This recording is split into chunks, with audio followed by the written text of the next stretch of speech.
ఓం నమో వెంకటేశాయ. కోనసీమ తిరుమల వాడపల్లి క్షేత్రంలో వేంచేస్తున్న స్వయంభూ చందన స్వరూపుడు శ్రీభూషణ శ్రీ వెంకటేశ్వర స్వామి వారి వార్షిక బ్రహ్మోత్సవం, త్రయోదశ వార్షిక బ్రహ్మోత్సవం, 13వ వార్షిక బ్రహ్మోత్సవం చాలా అద్భుతంగా భక్తి శ్రద్ధలతో చాలా ఘనంగా ప్రారంభమయ్యాయి. ఈరోజు ఉదయం దీక్షాధారణ అకల్మష హోమం, ఈ కార్యక్రమానికి అర్హత సంపాదించే నిమిత్తమే హోమ కార్యక్రమం. అలాగే ఈరోజు శుక్రవారం సాయంత్రం ధ్వజారోహణ, ఏకశాల ప్రవేశం, నవమూర్తి ఆవాహన, ఈరోజు విశేషమైన వాహన సేవగా పరావాసుదేవ అలంకరణతో కూడిన శేషవాహన సేవా కైంకర్యం ఈరోజు మొదటి రోజు జరిగే విశేషమైన ప్రక్రియ. రెండో రోజు రేపటి రోజున శనివారం మహాపుష్పయాగం తిరుమల వైకుంఠంలో ప్రతి కార్తీక మాసం శ్రవణ నక్షత్రాన్ని జరిగే విశేషమైన ప్రక్రియ మహాపుష్పయాగం. వందల వేల పుష్పాలతో విశేషమైన అర్చనలతో రేపటి రోజున శనివారం విశేషంగా జరిగే మహాపుష్పయాగ ప్రక్రియ. అలాగే రేపు సాయంత్రం స్వామి సరస్వతి అలంకరణతో కూడిన హంసవాహన సేవా కైంకర్యం జరపబడతాయి. అలాగే ఆదివారం విశేషంగా దుష్టగ్రహ దోష పరిహారార్థం మహాసుదర్శన హోమ ప్రక్రియ, స్వామికి విశేషమైన అర్చనగా తోమాల సేవా కైంకర్యం. ఆ రోజు సాయంత్రం ఈ ఉత్సవ సంబంధిత ప్రధాన హోమ కార్యక్రమం, విశేషమైన వాహన సేవగా రామ అలంకరణతో కూడిన హనుమద్వాహన సేవా కైంకర్యం జరపబడతాయి. అలాగే సోమవారం 13వ తారీఖు జగత్ కళ్యాణ నిమిత్తం ఉభయ దేవేరులనిచ్చి స్వామివారికి కళ్యాణ మహోత్సవ ప్రక్రియ.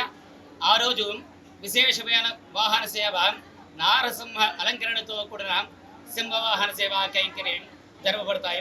14వ తారీఖు మంగళవారం విశేషంగా అష్టదళ పాదపద్మ ఆరాధన తిరుమలలో ప్రతి మంగళవారం ఆచరించే క్రమం.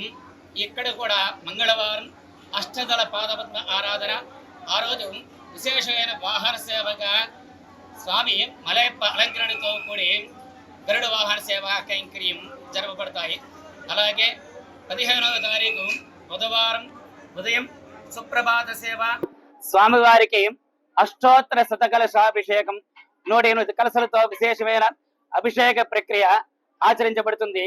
ఆ రోజు ఉదయమే స్వామివారి సూర్య ప్రభవాహన సేవ, సాయంత్రం చంద్ర ప్రభవాహన సేవ కైంకర్యం జరపబడతాయి. అలాగే 16వ తారీఖు గురువారం తిరుప్పావడి సేవ, విశేషమైన అర్చనా కైంకర్యం, రాజాదిరాజ అలంకరణతో కూడిన గజవాహన సేవా కైంకర్యం జరపబడుతుంది. అలాగే 17వ తారీఖు విశేషంగా స్వామివారికి నదీ జలాభిషేకం, విశేషమైన అర్చన, లక్ష తులసి పూజా కైంకర్యం జరపబడతాయి. శుక్రవారం విశేషంగా గోదావరి జలాభిషేకం స్వామివారికి విశేషంగా జరపబడతాయి. అలాగే విచ్చేసిన భక్తులందరికీ కూడా సత్సంతానం సౌభాగ్యం కలిగే నిమిత్తమే అమ్మవారికి లక్ష కుంకుమార్చన కైంకర్యం. అలాగే ఆ రోజు ఉదయం కల్పవృక్ష వాహన సేవ, ఆ రోజు సాయంత్రం శుక్రవారం సాయంత్రం కలికి అలంకరణతో కూడిన అశ్వవాహన సేవ. అలాగే ఆ రోజు సాయంత్రం అత్యంత వైభవంగా చూర్ణోత్సవ ప్రక్రియ ఆచరించబడతాయి. చివరి రోజు 18వ తారీఖు మహాపూర్ణాహుతి కైంకర్యం, అలాగే చక్ర స్నాన ప్రక్రియ. ఆ రోజు సాయంత్రం ఏకాంత సేవతో ఈ 13వ వార్షిక బ్రహ్మోత్సవ కైంకర్యం ముగుస్తుంది. ఈ విశేషంగా జరిగే కైంకర్యంలో సర్వభక్త జనావులై పాల్గొని స్వామి యొక్క కృపకు పాత్రలై ధరించవలసిందిగా కోరుచున్నాం. ఓం నమో వెంకటేశాయ.